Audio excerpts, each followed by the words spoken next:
It's another week.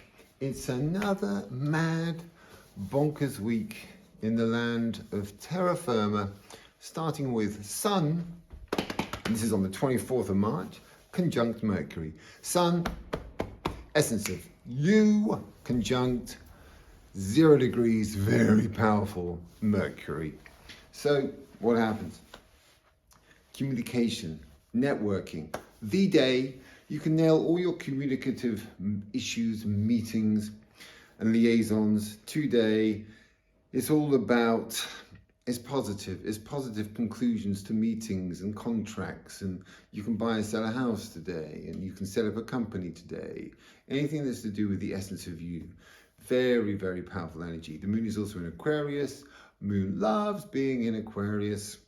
Ain't nothing negative about Monday the 24th of March.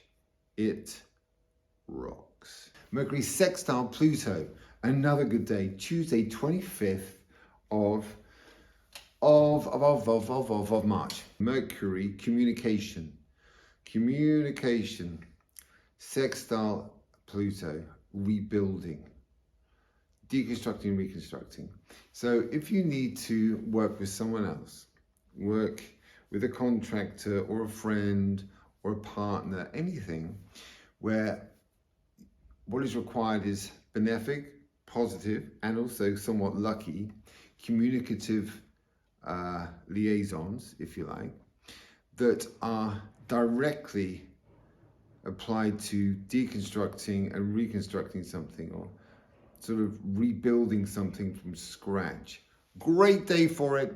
Very positive energy. Love a sextile, 60 degrees apart. It's positive, has a degree of good fortune. So it's sort of working as a team, really, and deconstructing and rebuilding. And it could be a team of 2, 4, 124,000. It's just positive energy where communication flows seamlessly and effortlessly and beautifully, and shit gets done and completed. And it's quite exciting with Pluto because you are really creating something new. And because Pluto is currently in Aquarius for 20 years, it has a very collective feel to it. Nice start to the week, Monday, Tuesday, 24th, 25th. Wednesday, 26th of March. Well. Mars square Chiron. Okay.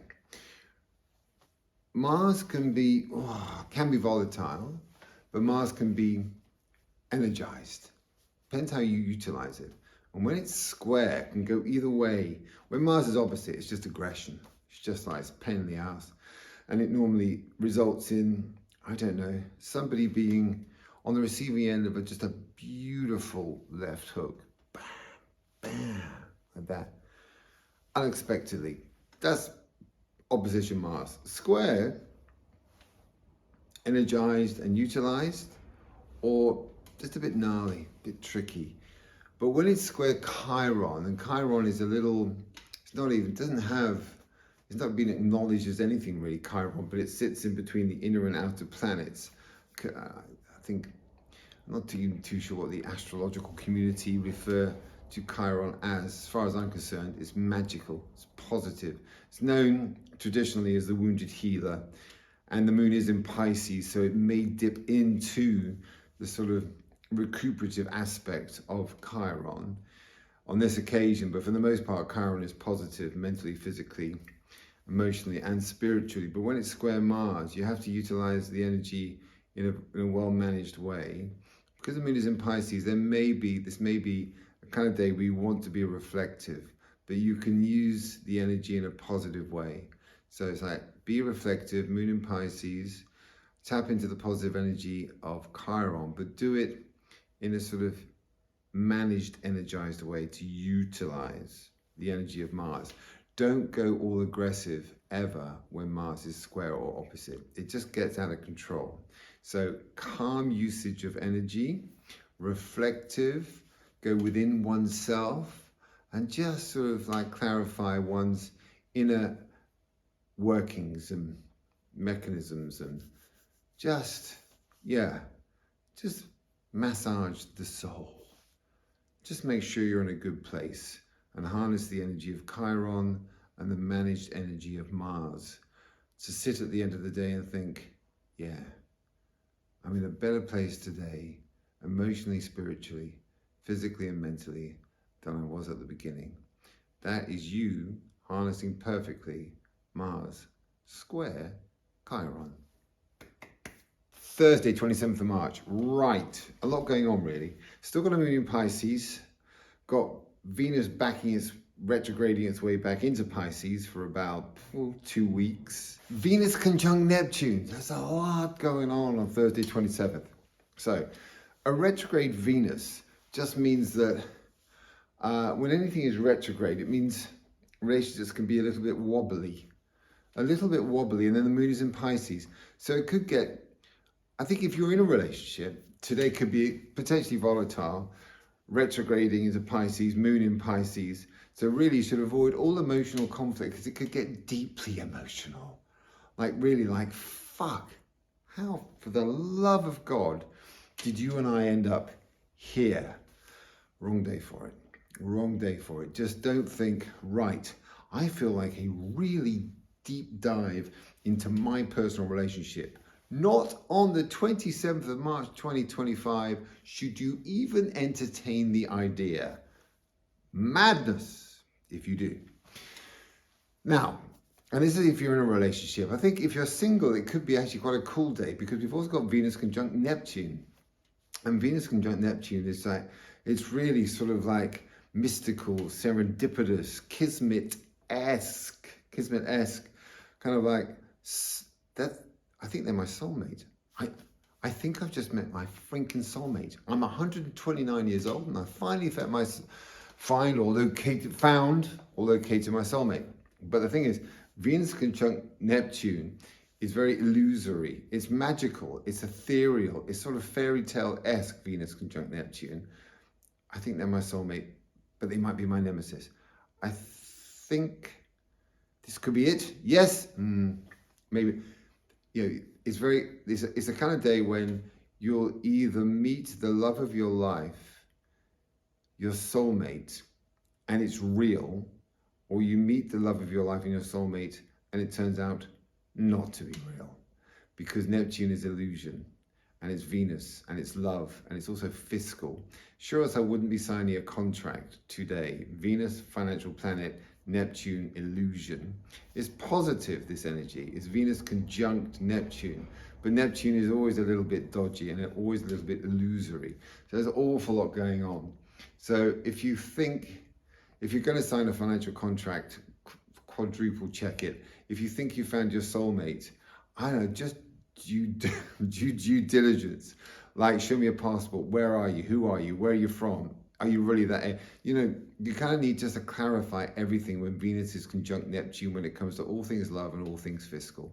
That's the denouement to that side. And if you're in a relationship, for the love of God, don't go deep, don't go emotional, don't go heavy. Wrong freaking day. That will become a shit show of a mess. Friday, 28th. It's been a mad week. Been a lot of energy going on. Monday, Tuesday, Wednesday, Thursday. Then you come to Friday. Love a Friday. And this Friday, just the moon. And what kind of moon is it? It's an Aries moon. It's fun. It's not a volatile moon. Sorry, I'm faffing around. Vanity has temporarily overwhelmed me. Sorry about that. It's a moon in Aries. It's a free Friday in a way because the guys and gals up there, if you like, have taken a long weekend, or they've inducted a long weekend because they're not playing this Friday. But I think they're back in play tomorrow. But today, the day is yours. The day is yours. It's energized. It's Mars energy, but it's happy Mars energy. It's not volatile Mars energy. It's a cool, free will day with the energy of Mars. It's Friday. You know, if you've got a party planned and you just want to play and not care where it goes, where it leads, what the outcome is, whatever the denouement might be, you're just like, I just want to fucking play. End of story. It's Friday and I'm just going to kick ass. Like, I'm absolutely going to tear it up. You know, I may be, like every 1 today should be 21. If you're 61, even 71, tear it up. Harness the Mars energy. Say to yourself, it's Friday. I feel great. I want to play. Been on my own too long. Yeah. And then you look at the clock. You think, okay, it's 5:55 p.m. 5 minutes. And then I'm in. And then I'm going to party. And I'm going to party hard. Yeah. I think I'll join you. A partial solar eclipse in Aries. A partial solar eclipse in Aries. It's actually, a solar eclipse is kind of like, it's a pretty cool thing. It's harnessing the energy of both the moon and Aries, which is obviously ruled by Mars, but in a kind of positive way. It's a great day to end a project or commence a new one, or do both. It's kind of Pluto-esque in that kind of sense. So if you put moon and Aries, moon and Mars in a little dish, swill it round for about 5 minutes, and then look back in the bowl, you might well see Pluto.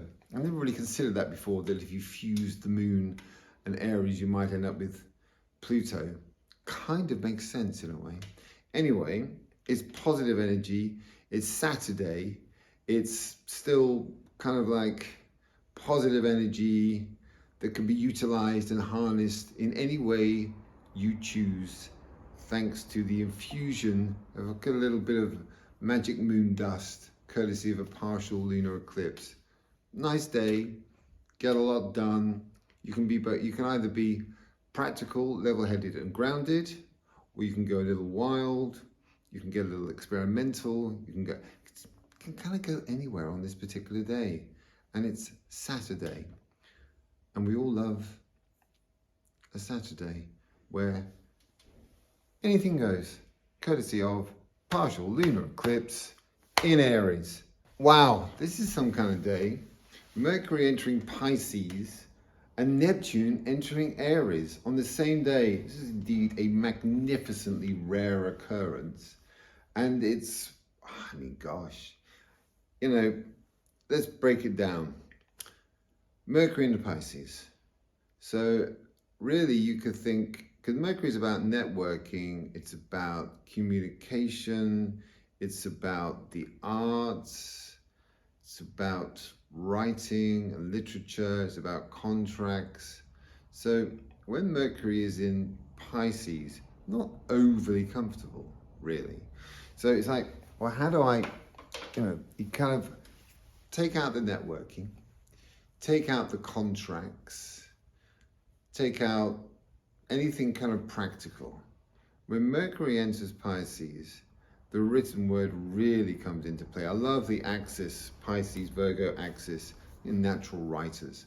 So I would say when Mercury enters Pisces, it's a great day to commence a literary journey. Something that is really deeply, that really connects with the inner core, the true essence of you. And you want to commence something that is deeply meaningful to you. For me, that's Mercury in Pisces, but you're doing it not emotionally, you're actually applying a degree of sort of a written word, could be a song, could be music. You're communicating a part of yourself that is deep within yourself, that you haven't really tapped into for a long time, but it has to have a sort of tangible end result, a mercurial end result to it. This is my take on Mercury moving into Pisces, the commencement of a kind of spiritual journey, but documented. Perfect. There's a denouement to that. Then we have Neptune moving in to Aries. Wow.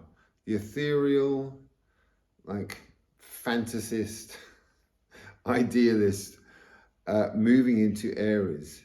It's like, you know, Neptune kind of arrives in Aries and sort of goes, Jesus. Neptune, like dreamy, like idealistic. Nothing really gets done.